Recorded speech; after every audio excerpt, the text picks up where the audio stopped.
All right, I would love to welcome Dr. Toy here this morning. Dr. Toy is a PhD who's serving currently as the inaugural Senior Equity and Inclusion Officer at Dixie State University, soon to be Utah Tech. She oversees diversity-driven change in policy and instruction and all community engagement. So that's a huge job. Tasha is a small business owner, DJ on the local radio, and a community leader. She's wife of Dr. Joe Berrien and stepmom to a couple of college attending sons. In their spare time, Tasha and Joel enjoy traveling, volunteering, reading, and spending time with family and friends. Dr. Toy. Good morning, everyone. It's good to have a good conversation, and I really appreciate you allowing me to spend this time with you. It was shared with you, I'm the inaugural Senior Equity and Inclusion Officer, which basically is the old term of Chief Diversity Officer. Dixie in the previous years have had many different individuals who have held that term, but it has been a part-time add-on duties and responsibilities of other individuals. But as we were having conversations, the president decided that it was time for a full-time person. If we're going to say that we're going to be committed to inclusion, diversity, and equity, we need to have a person who's dedicated to it, just like we do for our academic affairs as we do for our student affairs. And that is how I assumed this position. I started back in September. And that gave me opportunity. It was good because I knew what was going already on the institution, but it also was an opportunity to really expand the reach and the scope of the work that I was supposed to be doing. So today we're going to talk about 3 things. And just to let you know, I am an instructor and a teacher by heart. So at the end, there will be questions. So I ask that you pay attention. If you have any questions, let me know. But there will be questions at the end, all right? So today we're going to talk about why MLK Day is a federal holiday and its importance. We're going to talk about the theme for this year, and then we're going to talk about DEI, how we define it. There is a difference with each one of those terms, but also how does that look like on our campus and in our community and what we can do within that space. A lot of people think it's a concept, it's a theory. A lot of people, I've done a couple of presentations over this past week with the AmeriCorps Senior Corps in Washington County and also Iron County. And they think that DEI is closely connected to CRT, which is an evil word. And for that reason, we should be very apprehensive and concerned about what DEI looks like.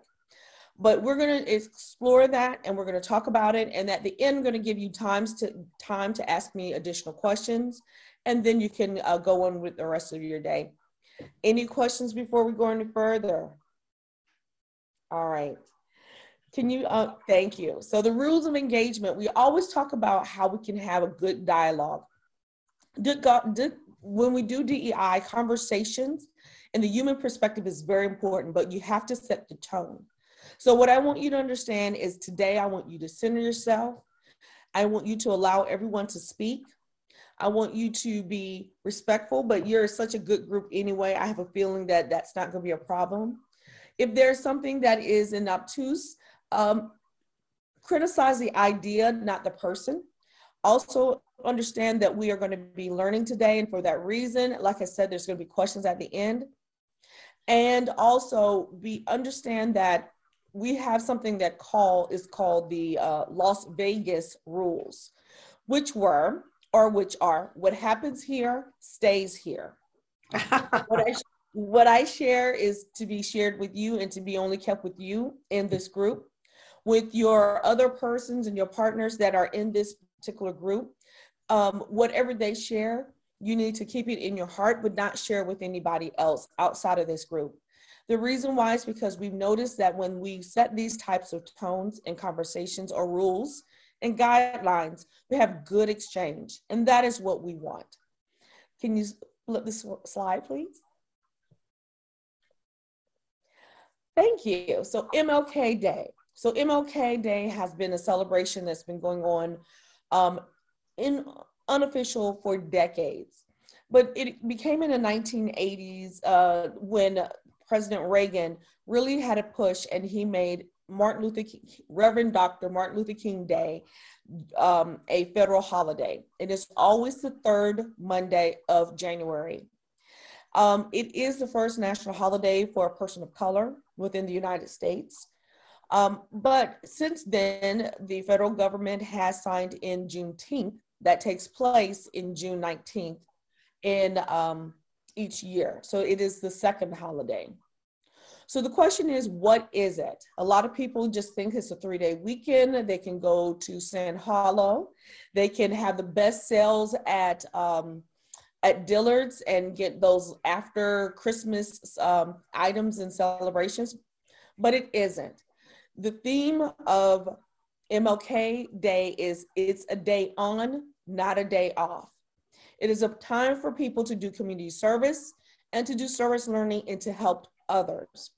And if you think about it, that is right in line with who Martin Luther King was. He lost his life, unfortunately, while he's marching for the garbage workers. They were striking. A lot of people think it's just with civil rights, but he is for equality. Everyone should have a voice. Everyone should have an opportunity and should be treated fairly. And that is what he's about. And that is why it's a day on to do the work and not just a day off. So as I shared, how do you celebrate? You celebrate by doing community service and working and helping others. This year's theme, which is set by the King Center for Nonviolence in Atlanta, Georgia, they set the theme every single year. And this year's theme is, it starts with me. It starts with me goes back to that day on, not a day off.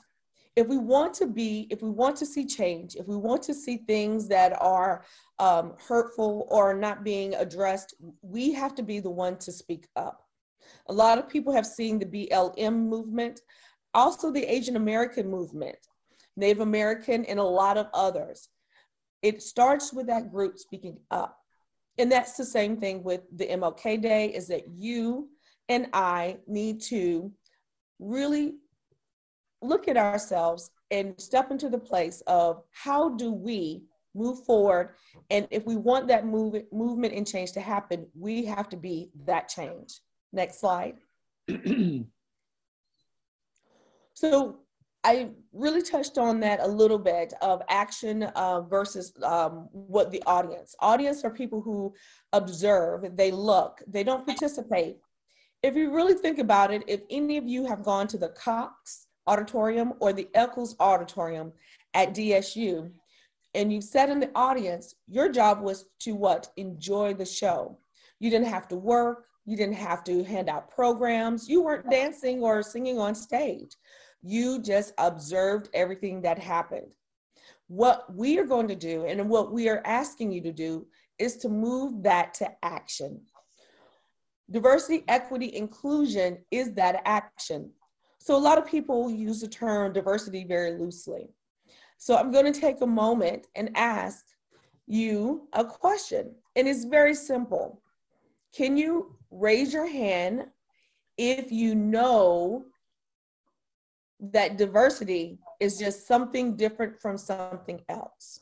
That is it. No action, no nothing else, just something different from something else. If you know and believe that that's the definition of diversity, will you raise your hand? I would like to see it. I'm looking at everybody now. I see you, Carol, Doug. I see the other Carol. Susan, I see, oh, you like to use the reactions. Okay, thank you, everyone. You're right. It has, over the years, diversity has been used as a title of everything that's encompassing, but it's not. It just identifies what is going on. Inclusion is where you move past that to include people in your actions. That means that you're invited to the table. But that does not mean that you have voice. That doesn't mean you have power. That doesn't even mean that I'll listen to you. It just means that it's the right thing to do, and we want you with us. Now, equity is taking all three of them, the other two plus one, and really bringing it to the top, which means you have the power, you have the voice, you have the wherewithal, and you have the abilities to add or even address what's going on at the table. So if you hear people say, you know what, we have a diverse group, which is true, but what does that diversity mean? It just means that they're present. We want to see, and we're moving towards inclusion and equity on our campus. And we invite you to be part of that everyone is seen, but we also want to have people that are seen and heard. So that's where we have a conversation. We always talk about the inclusion part, but talking is very important.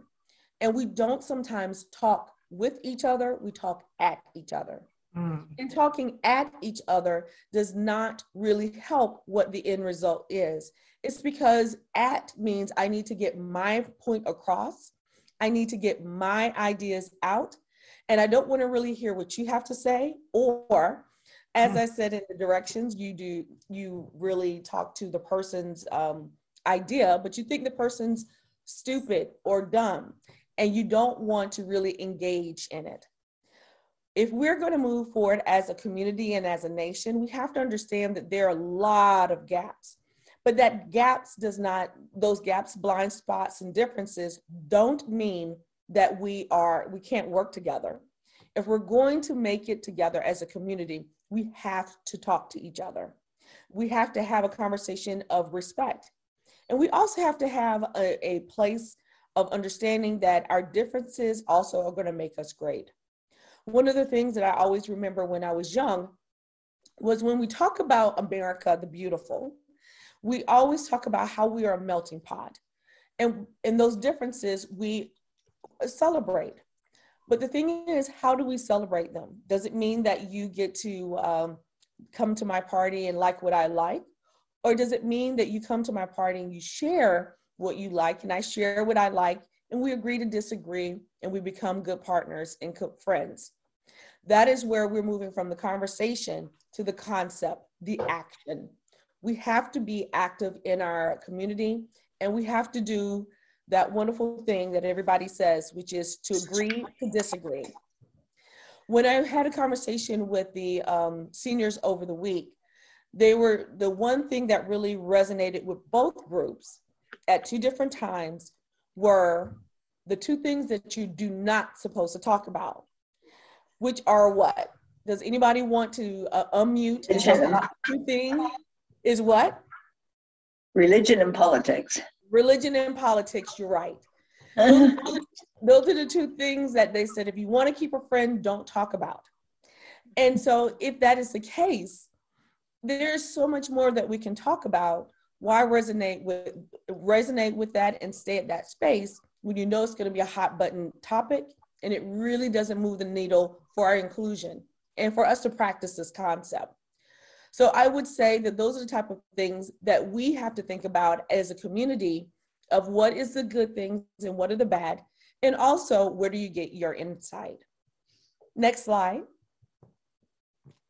So a little bit earlier, we were talking about the university. And yes, we are currently Dixie State University until July the 1st, 2022. Well, we will assume the new name of Utah Tech University. But I wanted to go back a little bit more than that and really talk about the beginning of the St. George State Academy, where it was in high school. Then it transformed into bringing in college courses, and then it became really a very pillar of our community of a junior college. And then it has been for some years. Then in 2013, if my memory serves me right, the institution decided they wanted to become a university. And we were voted as such. But at that time, the conversation was also about what is the identity of the institution?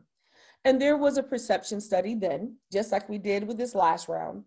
And it asked, how does that look? And what do we need to do? And do we need to change the name? And yes, even back in 13 or whenever it was, the question was, does Dixie need to change the name? And the findings said this: if you stay a regional institution that is going to serve the needs of just your region and not explore a national idea, keep the name Dixie. Let's be truthful. If anybody has children, or even remember when you were young, and they said, you know what, when you're 10, if you're going to stay in this house, do the same thing, keep the name. But if you're going to go out into the world and see people and do things and strive, you might want to consider it. That makes a difference. At the time, that was the call. But over the years, more faculty, more direction, a huge city that is really growing into its own has called and pushed us to the level that we need to have a national identity. And that is why the university is moving to Utah Tech. But it's not only the junior college, but also the number of students we have on campus, where the students are coming from. We just had a conversation about international students. We are growing by leaps and bounds. And so our name and our ability and this growth is where that comes from. But it also goes in line with what Dr. King wanted. Remember, he said that everyone should have a table and everybody should have a voice. He wants to be a drum major for peace. And that peace happens when you invite people to your home and to actually engage with them. So the campus climate has changed with all this infusion of new students, and that's great. With the campus climate, we have seen a lot of students that come from different areas and zip codes, but also have different identities. When it comes to race and ethnicity, that's the easy one because that's the one you see. But we have seen anecdotally, because we have not been able to, but will in the future, start having data on our LGBTQ students, but students that are coming to our community or to our campus because this is their haven, this is what we do for them, because where they are coming from, no one really supports them in that light. Also, we have Women's Resource Center, the Veterans Resource Center, and those are the types of things that we are seeing on our campus. The campus climate of a junior college was great, but that is no more. It's interesting when I tell people where I work, and I say, well, I work at the university. And some of them will say, oh, you mean the college? We're no longer a college. We have over 12,000 students walking on our campus. We have over, I will say, 25% of our students that are identified that are or diverse, or in this case, are different non-white individuals. We are a D1 institution, right? So no longer are we just that junior college that was a feeder to SUU. We have our own feet. We have our own direction. And with all this change, it makes a big difference. But that change sometimes really affects our neighbors. And that's what we want to be, is good neighbors with you. Understanding that the junior college of yesteryear has changed greatly for our campus helps us tell the story and helps us grow. We, again, going back to the children's, having children as an example, how many of us have had children or grandchildren, and you remember when you used to hold them, and then they used to toddle, and then they used to walk, and then you sent them off to school. But then at some point, I don't know what happened, you're starting to look at colleges, right? It happens sometimes, it feels overnight. And that's the same thing with this university. We have grown and toddled, and now we are becoming that university. But we want to continue to be good neighbors. And that good neighbors mean that when we reach out to the community, that they understand and are willing to listen and not talk at, but talk with us with this growth. Next slide. Come on. Oh. It's locking up. It's okay. There we go. So I just shared with you some of the problems and some of the gaps. So let's talk about what are the problems. The problems are kind of in line with what was shared earlier, that our university has a very different demographic than the surrounding community. There is, I looked at the census for 2020, and if my memory serves me right, the diversity or non-white number was hovering somewhere around 2% for the entire region. That is very different than the over 25% that inhabit our campus. Then, so that's one of the problems. And also LGBTQI. We have a large population of students like that on our campus, and we do have those type of people in our community, but it is an emerging trend. So how do we address it? I'll get to that in a minute. Also, we have low income, we have out of state, we have different faiths, different religions. How do they play a role within our community? One is looking at the numbers. Now, I share with you some of the data that I have from last year. As I shared with you, all Utah higher ed institutions, we send our data into the USHN to Salt Lake. And then they verify, compare, and as they say, clean the data, and then they release it. I'm going to share the data from last semester because I know it is firm and verified on what our campus looks like. So as it sits, Hispanic students are over 87%, 67% in state last year.